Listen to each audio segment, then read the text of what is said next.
Agora, a FMZ faz uma conexão entre você e os assuntos da atualidade. Conexão. Em conexão com o mundo. Em conexão com você. Conexão. Em conexão com o mundo. Em conexão com você. Programa Conexão. Apresentação e produção Valdinei Guimarães. Trabalhos técnicos Magno Nogueira. Oi, bom dia. Tá começando o programa Conexão deste sábado, dia 28 de março. Tudo bem com você? Olha, o nosso programa de hoje tá bastante interessante. A gente sabe que viver em sociedade não é fácil, né? É um problema, pelo menos para boa parte das pessoas, conciliar as vontades de um com os desejos do outro. São ideias diferentes, valores conflitantes e muitas dúvidas sobre o que fazer e como agir. Aí acabam surgindo os conflitos, como a gente está acostumado a ver por aí todos os dias. Pessoas que não se entendem, famílias que brigam e uma eterna discussão para saber quem é que estava com a razão. No Conexão de hoje, nós vamos descobrir alguns truques para lidar melhor com pessoas e viver melhor em sociedade. Aliás, eu acho que dá para dizer que essas dicas servem para a gente aprender a viver melhor com nós mesmos. Lidando com gente é nosso tema de hoje. Fique em conexão aí, daqui a pouquinho eu volto para começar o nosso bate-papo. Conexão. Hoje no Conexão nós vamos conversar sobre comportamento humano, sobre lidar com gente. Para isso, eu convidei o Maurício Ruiz, ele é hipnólogo e pesquisador do comportamento humano. Maurício, muito obrigado por dedicar o seu tempo, seja muito bem-vindo aqui ao Conexão. Bom dia para você. Bom dia, muito obrigado a todos aí de casa que estão abrindo seu espaço, seus ouvidos e suas casas para saber um pouco mais sobre comportamento e porque alguns especialistas trabalham com comportamento humano modificam tão fácil os estados das pessoas. E é isso que nós viemos fazer aqui. Bom, Maurício, pra gente começar o bate-papo, tem um ditado que eu costumo ouvir muito, que as pessoas falam assim, eu prefiro mexer com bicho do que mexer com gente. E aí eu vou fazer logo a primeira pergunta, que é, por que é tão difícil lidar com o tal do ser humano? Ok, bom, primeiro aquilo da palavra difícil, né? Por que é difícil fazer alguma coisa? Por que é difícil fazer alguma coisa? Todas as pessoas, elas aprendem desde cedo a lidar com os pensamentos delas. Elas aprendem a lidar também com os comportamentos dela. Você desde criança, você vai lá, aprende a falar, aprende a andar, vai para a escola. Mas pouca gente passa para os filhos e treina os filhos, ou a gente tem pouca oportunidade de aprender sobre os sentimentos. E essa é a maior razão porque as pessoas acham as coisas difíceis. Então a gente que trabalha com comportamento humano, a gente tem algumas estratégias que são como mudar o pensamento das pessoas. E a palavra difícil é sempre atribuída a alguma coisa que eu não sei fazer ainda. Então quando eu falo assim, eu acho difícil lidar com pessoas, né? Eu poderia até achar isso há 10 anos, 15 anos atrás. Hoje eu não acho, eu acho o ser humano muito fácil de lidar e muito previsível em seus comportamentos. Porque todos os seres humanos são motivados pelas suas emoções. Basta que você aprenda a lidar bem com as emoções das pessoas e com a sua própria, começando por você, que você vai começar a achar fácil lidar com as pessoas. Já com o animal, como ele é racional, mas ele também tem alguns padrões de comportamento. Esses comportamentos dos animais também são baseados em sentimentos. Você não vai chegar perto de um cachorro bravo e tentar passar a mão nele. E por que às vezes um ser humano está bravo e você quer modificar o estado dele tão rapidamente? Então existem algumas técnicas, algumas maneiras que a gente ensina as pessoas, sim, a lidar com si próprio e com o outro. E é esse o nosso trabalho. Porque, Maurício, é uma coisa, você falou que não é difícil, né? É muito, muito bacana essa abordagem. A gente às vezes fala, não é tão fácil fazer dessa forma. E aí eu faço uma pergunta para mim mesmo. São as perguntas que modificam o ser humano. Qual seria a maneira mais fácil de eu resolver isso? Um exemplo que eu gostaria de dar é, por exemplo, a gente precisa, no ambiente de trabalho, estou citando o trabalho, mas não é só, tem em casa, na família também, mas às vezes a gente tem que conviver em sociedade, às vezes é difícil conciliar a nossa vontade com a vontade da outra pessoa, às vezes a gente não se dá muito bem, essa pessoa não me dou muito bem com ela, o nosso santo não bate, é o que costumam dizer, né? Okay. Como é que eu concilio? Eu preciso que a pessoa me ajude, colabore comigo, como é que eu concilio a minha vontade com a vontade dela, para que a gente consiga fazer alguma coisa junto no fim das contas, né? Isso. Na verdade, assim, é bem fácil. Eu prefiro fazer uma coisa. Primeiro, eu preciso entender melhor o outro ser humano que está na minha frente. As pessoas têm características diferentes e todo mundo sabe. A minha pergunta é, o que tem de padrão, né? Ou seja, o que se repete em cada uma pessoa dessa que é diferente que eu lido com ela? Então a gente tem uma regrinha que a gente esquece lá atrás, quando está na escola, a gente aprende lá a falar sobre a audição, a visão, o tato, o olfato, né? Nós trabalhamos com programação neurolinguística e a programação neurolinguística vem falar para nós o seguinte: cada ser humano ele tem preferencialmente um canal de comunicação com o outro. Uns preferem se comunicar usando mais a visão, e essas pessoas a gente chama de mais visuais. Então são as pessoas que gostam de estar mais alinhadas, mais arrumadas, elas gostam de conversar com você olhando olho no olho. Já outras pessoas são mais auditivas, ou seja, elas preferem a audição. São essas pessoas que geralmente elas inclinam a cabeça, assim como você está, né? Agora me ouvindo. Essas pessoas, às vezes, elas viram o ouvido para o lado da gente, ou seja, ela está dando aquela característica de atenção para você. E também tem as pessoas que a gente chama de mais sinestésico, ou seja, ela usa mais as sensações, que seria o tato, o olfato, né? E o paladar. Como a gente costuma não cheirar nem lamber muitas pessoas por aí, a não ser em casa, então a gente diz que essas pessoas são sinestésicas, ou seja, elas usam outros canais de percepção. Basta que eu comece a entrar no canal de percepção dessa pessoa que ela começa a se sentir muito parecida comigo. Então a gente chama isso de um processo de sintonia. A gente ensina técnicas para como fazer isso. Mas quando eu começo a entrar em sintonia com outro ser humano, usando os canais que ele tem, usando todo esse processo de figura de linguagem que ele tem, ele já se sente mais próximo. A partir daí eu quero uma mudança, que é o que você me fez. Quando eu quero uma mudança, eu tenho que propor para o outro alguma coisa que melhore o que ele já tem, sem esquecer que ele tem já uma coisa que ele acha melhor. Então eu devo fazer para ele perguntas que acrescentem. A gente fala que cada um tem um mapa, é como se eu desenhasse um mapa disso. Se você for aqui na zona rural e você perguntar para as pessoas o que é mais importante, o mapa urbano da cidade ou o mapa rural da cidade, elas vão falar que é o mapa urbano. Ok? Se você chegar na cidade e perguntar qual que é mais importante, o mapa rural ou o mapa urbano, as pessoas da cidade vão falar. Mas mesmo em Venda Nova, uma cidade pequena, uma grande pequena cidade, essa cidade tem vários mapas sobre ela mesma. Então se eu for lá na prefeitura e vou falar assim, eu quero um mapa de Venda Nova da posição hídrica, ou seja, onde estão enterrados todos os canos da cidade. Eu tenho um mapa da cidade onde estão os canos. Eu posso ir lá e pedir um mapa de onde estão todos os postes elétricos e eletricidade. Eu consigo esse mapa. E eu posso pedir um mapa rodoviário, onde está asfaltado na cidade. Então, mesmo a cidade tem vários mapas. Basta que eu ofereça para a pessoa uma condição para ela enxergar no meu mapa. Então, quando eu ofereço para ela uma condição para que ela enxergue dentro do meu mapa e aquilo for mais vantajoso para ela, automaticamente ela passa a fazer talvez o que a gente pretenda que ela faça. E como é que eu consigo saber qual é esse canal que a pessoa, que ela se comunica aí? Isso. Como é que eu descubro isso? Dá pra saber olhando ou não? Dá pra saber olhando. Na verdade, a gente já tem essa percepção inconsciente. Existem técnicas para aprimorar isso, tá? Mas às vezes o próprio linguajar da pessoa. Então, quando ela começa a conversar com você, eu não tô vendo o que você falou pra mim, essas coisas brilham muito, eu cheguei lá no lugar e assim, eu cheguei e vi todo mundo. Ela tá falando do que ela viu, do canal visual dela. E assim também ocorre no auditivo. Eu tô aqui, eu estava numa festa e tinha muito barulho, as pessoas estavam falando baixo, algumas gritaram. Ela começa a falar isso, tá? Elas dão pistas, sim.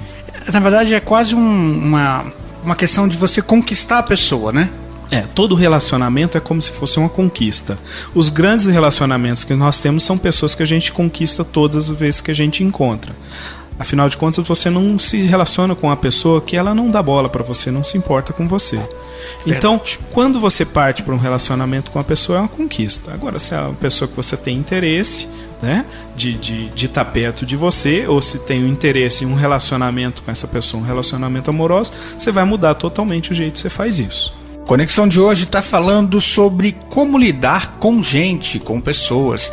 O meu entrevistado é o Maurício Ruiz. Ele é hipnólogo e pesquisador do comportamento humano. Conexão vai fazer uma pequena pausa, daqui a pouquinho está de volta. Estamos apresentando Conexão. Em conexão com o mundo. Em conexão com você. Conexão de volta no seu rádio, hoje conversando com o Maurício Ruiz. Ele é hipnólogo e pesquisador do comportamento humano. O nosso tema é lidando com gente. Fique ligado. Bom, Maurício, agora aquela questão que eu acho que é um dilema para muita gente. Quando é que eu digo não? Quando nesse relacionamento, por exemplo, alguém pode me pedir alguma coisa e eu posso não me sentir bem para fazer isso, mas às vezes eu não quero chatear aquela pessoa. Enfim, como é que eu digo não? Ok, vai de novo aquela coisa que eu te falei da base das nossas decisões. Nós nos decidimos às vezes não pelo nosso intelectual, a gente se decide pelo emocional. Basicamente, todas as pessoas que elas não estão sabendo como dizer não, elas têm medo e culpa segurando elas. Medo de falar não e magoar outra pessoa, né? E culpa, a culpa de não fazer o que a outra pessoa espera e não ser aceita no relacionamento. De novo, volta às emoções. O que a gente tem que fazer realmente é a percepção de como a gente está num relacionamento onde esse relacionamento tem uma troca, não interessa se é um relacionamento familiar, amoroso, um relacionamento de trabalho. Se está havendo uma troca, ou seja, as pessoas estão em sintonia, onde eu ganho, você ganha. E assim funciona, né, o processo ganha-ganha que a gente chama na PNL. E também, se essa pessoa não está me usando. A partir do momento que eu me sinto infringindo os meus valores, ou seja, a pessoa está ferindo algumas coisas que eu não gostaria de fazer, eu não faria espontaneamente, eu procuro dizer não, ok? E aí eu vou dizer um não de uma forma, eu vou procurar criar suavizadores para dizer esse não. É muito simples de criar isso. E aí eu vou lidar com a minha culpa, ok?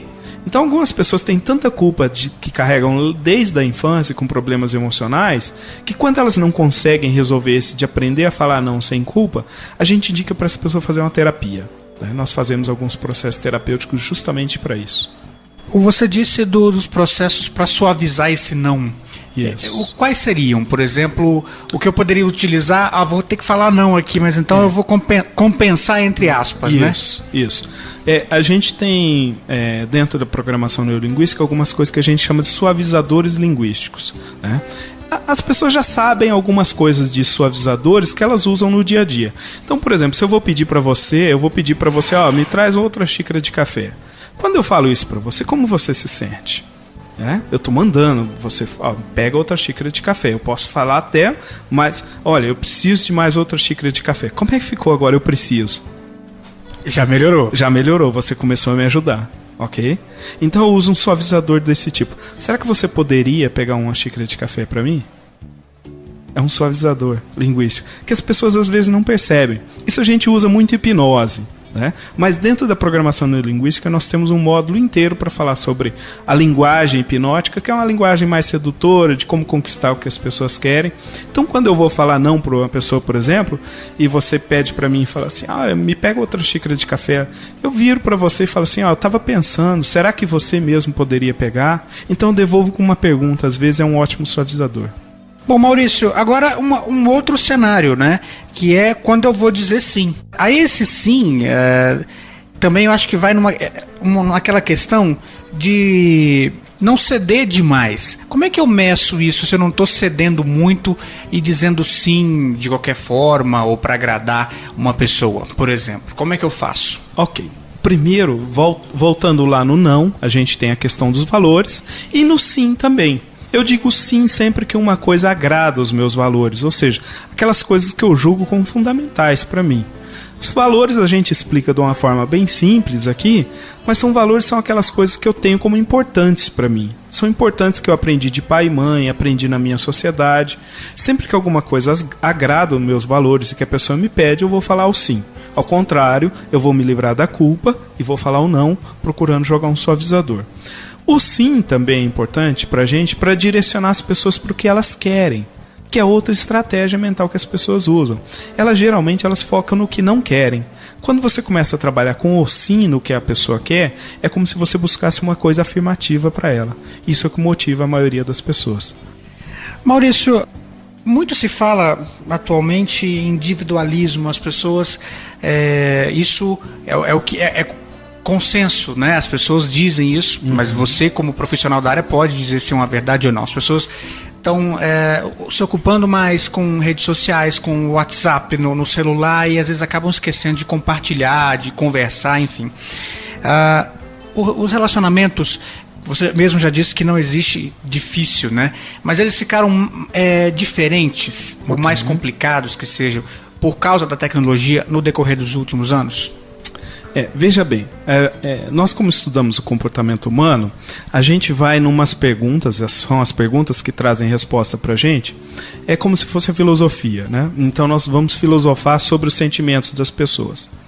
Então eu vou perguntar o para quê?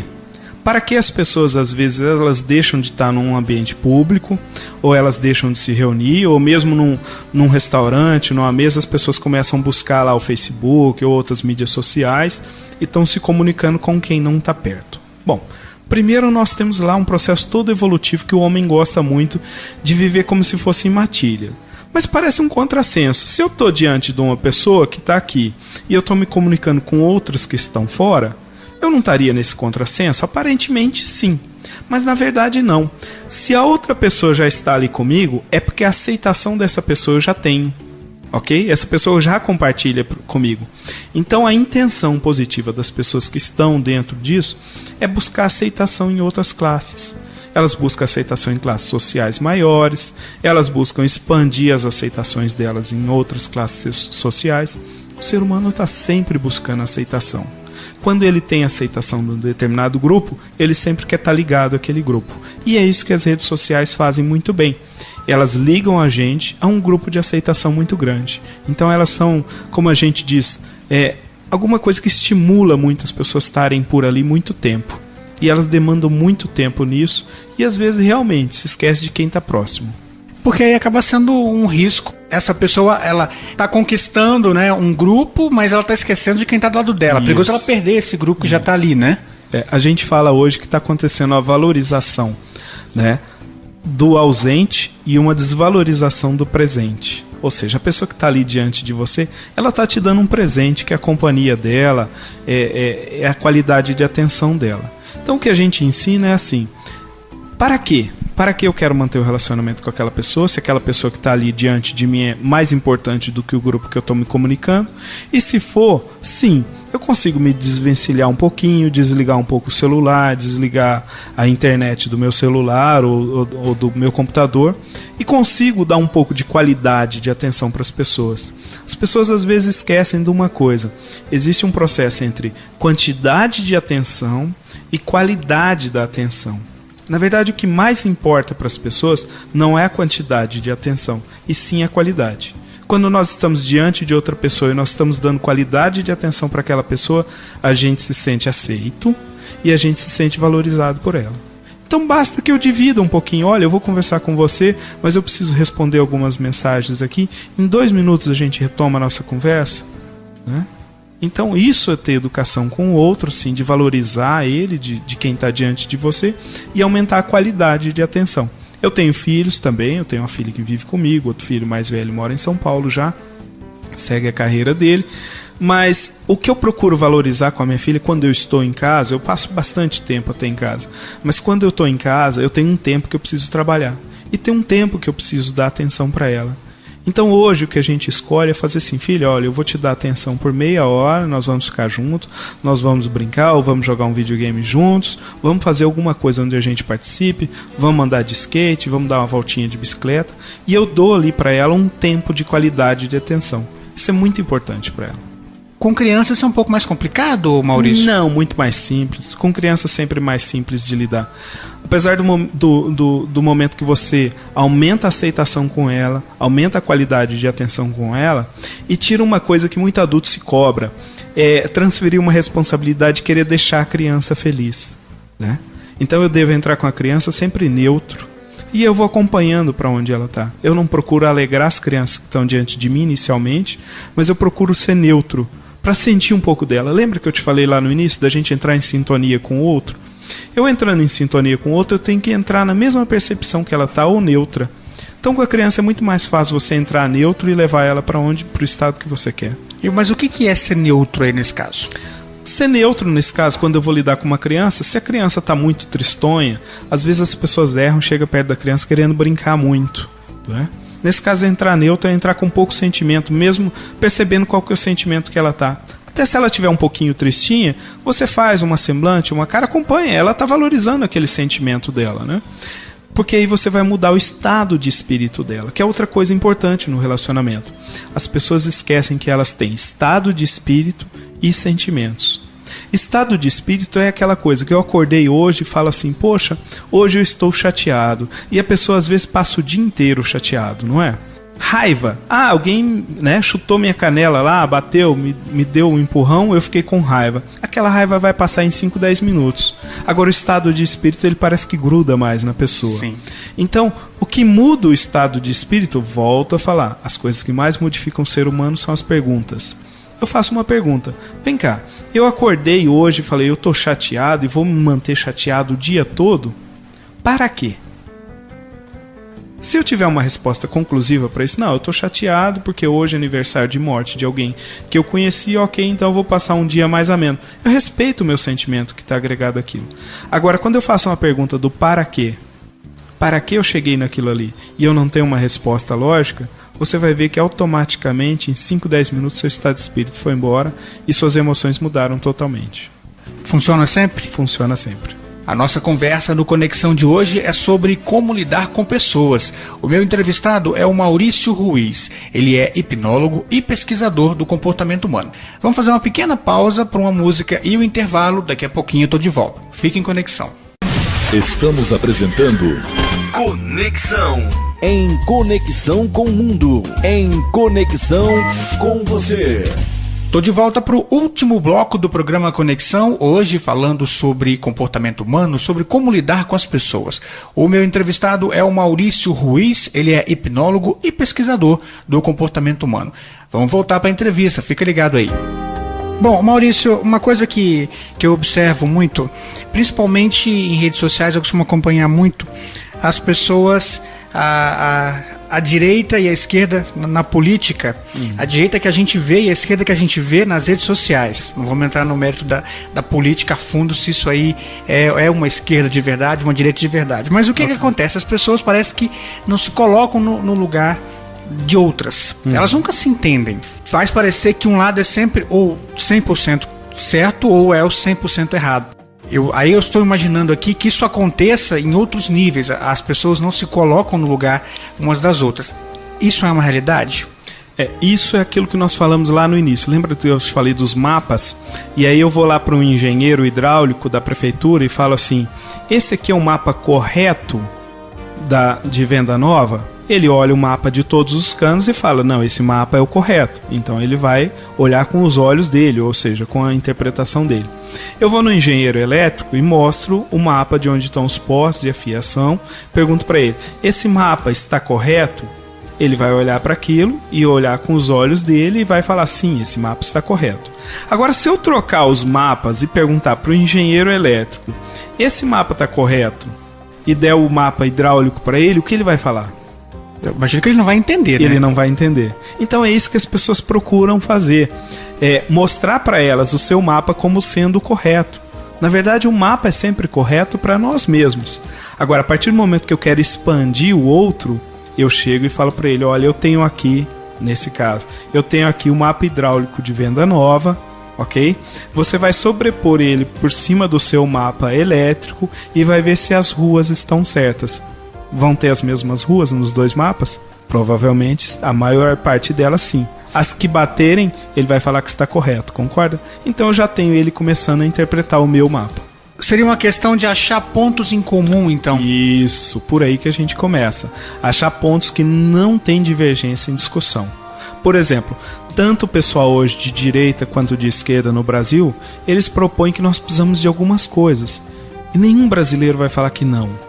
É a tal da corrupção no país, independente de qual país. Se você olhar essa lista que saiu, por exemplo, agora do Janot, ela tem pessoas de todos os partidos quase. Então, não existe um mais correto, não existe um menos correto.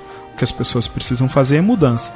E o pessoal que está em casa trabalhando, que paga seus impostos, que tem seus filhos, que tem seu futuro todo pela frente, eles querem passar o quê? Os valores deles como sendo correto. E ninguém ensina o filho a roubar, o filho a fazer alguma coisa ruim. Ô Maurício, Nós estamos numa sociedade mais egoísta, essa nossa sociedade do século XXI? Olha, eu diria que não é egoísmo. Eu diria que assim, o ponto de visão das pessoas é a falta de percepção mesmo de como essa sociedade é a mais integrada do mundo que já houve até hoje. Se você pensar 20, 30 anos atrás, as pessoas elas eram mais individuais, não individualistas. Elas dependiam menos de outras pessoas. Se eu olhar para você, por exemplo, você está segurando esse microfone, eu também segurando um, e a gente perguntar assim, de onde veio esse microfone? E a gente começar a fazer uma análise. Esse microfone deve ter vindo para cá de outra cidade, não foi fabricado aqui. Ele tem peças de plástico que vieram do fundo do mar para tirar o petróleo. Então ele tem lá 1.500 funcionários trabalhando só na extração desse petróleo diretamente. Isso está ligado a uma empresa que gera empregos num país. Esse petróleo foi transportado para a terra. De lá ele foi industrializado. De lá virou uma espuma e só cobre a ponta do nosso microfone. Se a gente falar nos componentes elétricos, a gente vai para a China, provavelmente onde foi feito esse microfone. Chegando lá, a China precisou de metais. Alguns vieram do Brasil, alguns vieram da África, alguns vieram dos Estados Unidos. Então você tem peças e componentes, às vezes num simples microfone, um rádio que a pessoa tem em casa, vindo do mundo todo. Então eu costumo brincar com as pessoas quando eu dou palestra, eu falo assim, quantos empregados você tem? Aí eu falo que eu tenho 2 milhões, 3 milhões de empregados trabalhando para mim, e as pessoas não percebem. Quando eu começo a demonstrar para elas que uma simples garrafa de água mineral que está ali na plateia, ela tem milhões de pessoas envolvidas para ela chegar ali só para mim beber aquela água mineral. Desde a fabricação do rótulo, da tampa, da inscrição da letra, registros, patentes, marcas, governo, tem muita coisa envolvida ali. Então eu falo, as pessoas às vezes falta de percepção de tanto que nós estamos interligados nesse mundo. Hoje, mais do que nunca, nós não fazemos as coisas sozinhos. Se você pensar num homem aí há 500 anos atrás, provavelmente a própria pessoa fazia a roupa dela. Hoje a sua roupa tem algodão do Brasil, um pedaço da China, um pedaço de cada lugar. Então, na verdade, falta mesmo a percepção de que nós estamos mais unidos, mais conectados do que nunca no mundo. E quando a gente começa a ter essa percepção de que nós estamos mais conectados, aquele nosso individualismo ele deixa em segundo plano. Quando a gente busca, para que eu vim nesse planeta? Para que eu estou aqui? Qual que é a minha missão? Qual que é a função do que eu vim? Né? O que eu faço? Eu estou aqui como um radialista ou eu estou levando para as pessoas informação, conhecimento, eu estou modificando a vida das pessoas? Qual o grau de importância agora da sua profissão? Né? Será que você está sendo pago só para você transmitir isso? Ou você também está ajudando, contribuindo para uma sociedade inteira? As pessoas que estão em casa, mesmo uma pessoa que planta café, o que ela está fazendo? Ela está plantando café? Ou ela tá, aquele café que ela faz ali vai para a mesa de milhões de brasileiros e ela está alimentando milhões de pessoas? É muito diferente você perceber isso. Você perceber o quanto nós temos em comum. E até uma questão da pessoa perceber a importância que ela tem. Sim, a importância que ela tem. A pessoa que limpa aqui a rádio, o que ela está fazendo não é limpando a rádio. Ela está aqui junto com você levando comunicação. Porque a partir do momento que ela não limpa, a pessoa que não faz o cafezinho para agradar aqui as pessoas que vêm, então não está sendo cumprida todas as funções dessa empresa. Então cada um de nós tem uma importância muito grande no processo. Né? Quando a gente pensa nisso, é muito maior do que nós mesmos. Bom, Maurício, você falou durante a nossa entrevista toda da programação neurolinguística. Isso. As pessoas já devem ter ouvido falar, a gente aqui no Conexão já teve entrevistas sobre isso, mas eu gostaria que você só desse uma rápida explicação do que é. E claro também, se as pessoas quiserem procurar como faz, né, para ajudar o nosso ouvinte a entender do que se trata a PNL, né, Programação Neurolinguística. Isso, nós chamamos PNL, que é a abreviação de Programação Neurolinguística. A programação neurolinguística ela está entre uma ciência e uma arte do comportamento. Ela ensina a gente a se perceber, a se comunicar, primeiro com nós mesmos. Então ela entra na área de comunicação. Ela entra na área de terapia, que eu aprendo a cuidar de mim mesmo, das minhas emoções. Ela também está na área do desenvolvimento, porque ela vai me mostrar estratégias eficientes que eu tenho para fazer as coisas funcionarem. Ela me mostra que os erros não são erros. Os erros são aprendizagens. E como eu mudo essas aprendizagens para errar cada vez menos? Quando eu insisto em fazer uma estratégia repetitiva que não dá resultado, esse sim é o erro. Não errar no comportamento da estratégia. Então a PNL, de uma forma bem simples, ela vem definir para nós como eu funciono e como é que eu posso fazer um manual de funcionamento. Eu, pelo menos, nasci e não veio na maternidade um manual de como eu funcionava. Ninguém entregou para minha mãe. Mas agora, com a programação neurolinguística, você tem a oportunidade de você mesmo fazer um.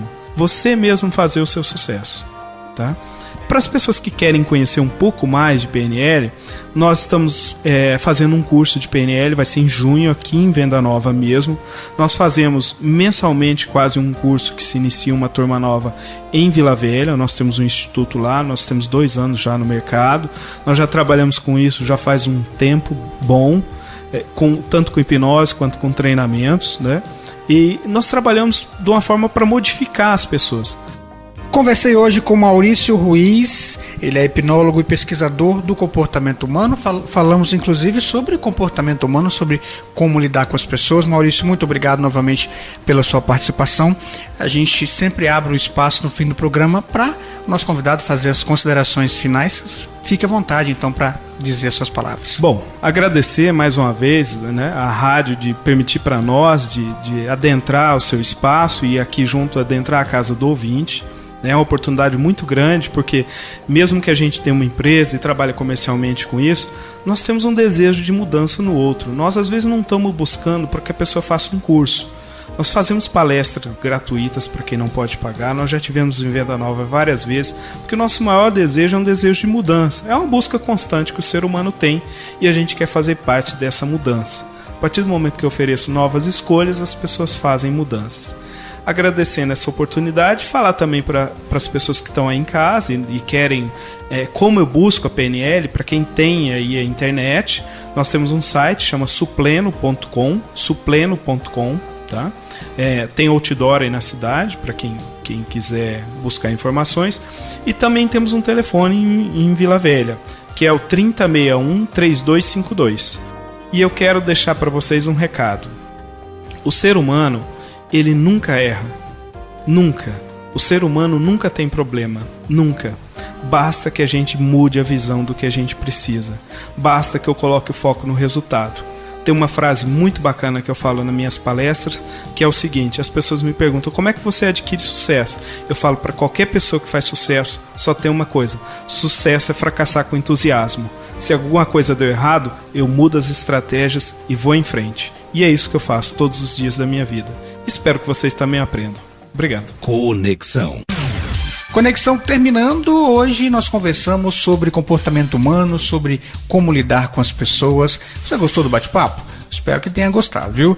Não esquece que na semana que vem eu estou de volta, no sábado a partir das 11h15 e no domingo depois da missa. E tem uma novidade: toda segunda-feira o programa do fim de semana vai para o YouTube. Então você pode ouvir novamente, compartilhar e comentar se gostou, se não gostou do nosso programa. Também não esquece, pode mandar mensagem para nosso e-mail, jornalismo@radiofmz.com.br, ou se quiser também por telefone 28 3546 3068. Semana que vem eu tô de volta, então a gente se fala no próximo sábado. Tchau, tchau. Conexão. Em conexão com o mundo. Em conexão com você. A número 1 do seu rádio. FMZ.